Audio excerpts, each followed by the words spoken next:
ओला S1 या ओला electric की कोई भी स्कूटी हो, कोई भी कार हो, बाइक हो, लेना आसान है, बट उसके बाद जो उसकी सर्विस होती है वो एक कस्टमर के लिए बहुत इंपॉर्टेंट होती है। इसको आफ्टर सेल सर्विस बोलते हैं। ओला में यही है, ओला ने आफ्टर सेल सर्विस के नाम पे कुछ भी नहीं है। सर्विस सेंटर पे आप जाके देखेंगे तो वहाँ पे भी काफ़ी भीड़ मिलेगी, गाड़ियाँ ख़राब पड़ी है। मैंने इसका ओला केयर प्लस प्लान ले रखा है इसका, जिसमें मैंने अराउंड 1800-1900 रुपये इन्वेस्ट किए हैं। उसके बाद में भी अगर मैं स्लॉट बुक करूँगा तो स्लॉट बुक नहीं होता।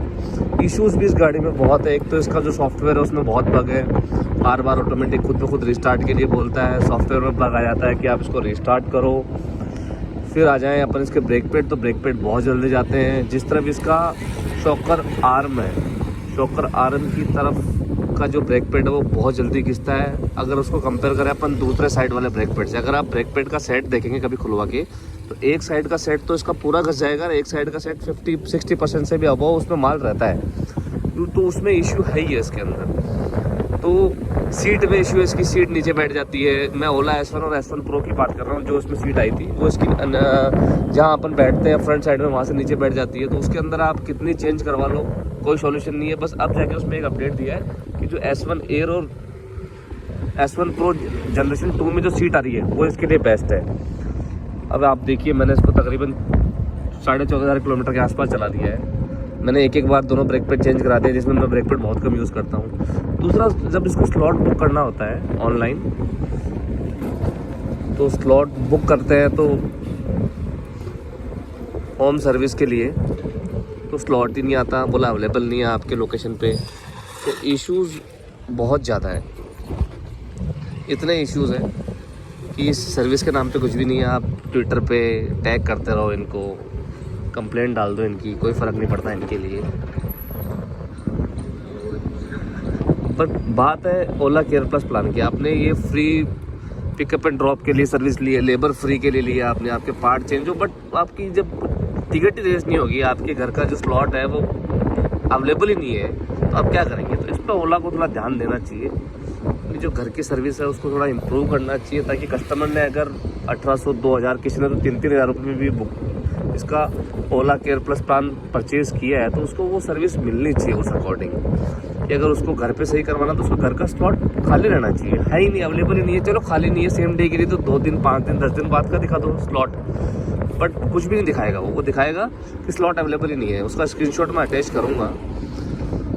बस यही इश्यूज़ है इसके सॉफ्टवेयर में, बहुत बग है। आप कितनी बार भी रिस्टार्ट कर लो, कभी भी आपको धोखा दे देगी। जो मैंने इसके अंदर अभी भी चेंज कराया वो मैं चीज़ें बताता हूँ। मैंने आगे पीछे के ब्रेक पैड इसमें चेंज करवा लिए, ठीक है। ओला केयर प्लस प्लान था मेरे पास, तो मेरी लेबर नहीं लगी। मैंने इसका आगे के पीछे के ब्रेक पैड चेंज करवा दिए। मैंने इसका एक जो साइड स्टैंड का सेंसर है वो चेंज कराया है। 2 बार इसकी मैं सीट चेंज करा चुका हूँ। पहली बार जो चेंज कराई थी वो पुरानी वाली सीट ही थी, अब इन्होंने डिज़ाइन में चेंजेस कर दिए हैं, तो अब वाली सीट बहुत अच्छी है।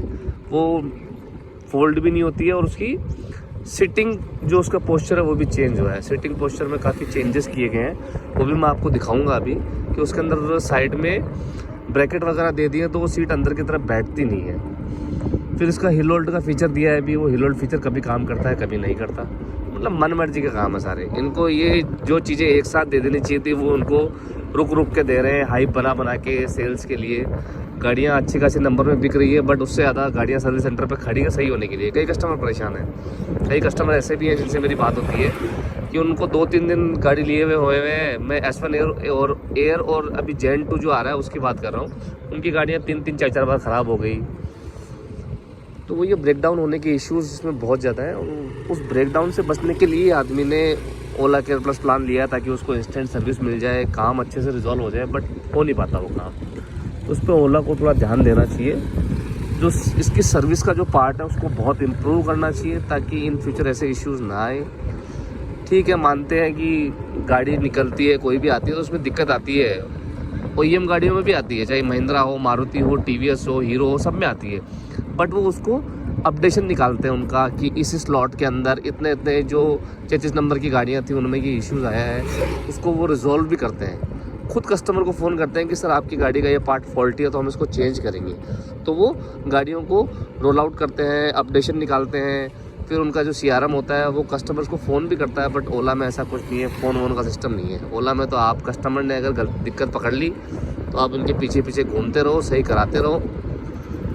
बस इनको अपनी सेल से मतलब है, सेल होनी चाहिए, कस्टमर जाए भाड़ में। मैं आपको सीट दिखाता हूँ, जो नए अपडेट वाली सीट आई थी वो दिखाता हूँ मैं आपको। पहले वाली सीट में ये चीज़ें नहीं मिलेगी आपको, इस वाली सीट में मिलेगी।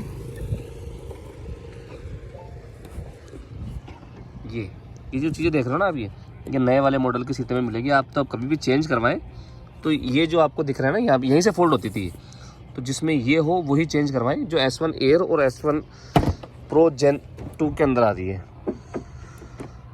तो और भी आपको मैं रिव्यू डालूंगा, क्योंकि मैंने बहुत सी कंप्लेंटें इसकी देखी है जो सबके सामने आनी चाहिए। कोई भी न्यू बायर हो वो ख़रीदने से पहले उसको पता रहना चाहिए कि मैं क्या ख़रीद रहा हूँ। गाड़ी नो डाउट अच्छी है, परफॉर्मेंस अच्छा है, रेंज अच्छी है, सब कुछ बढ़िया है। मेरी सिर्फ S1 है और मेरा 100 का रेंज आराम से निकालती है। मैं नॉर्मल में ड्राइव करता हूँ तो 100 का एक चार्ज में 100, 105 ईजीली निकालती है, उसमें कोई दिक्कत नहीं आई मेरे को। बट कुछ इश्यूज़ है इसके सॉफ्टवेयर के, जो कभी भी हैंग मार जाता है, कभी डिस्प्ले नहीं आती इसकी, काफ़ी देर तक रीस्टार्ट मारना पड़ता है, तो वो इशू आते हैं। फ़ोन से कनेक्ट करते हैं तो भी इशू आता है इसके अंदर।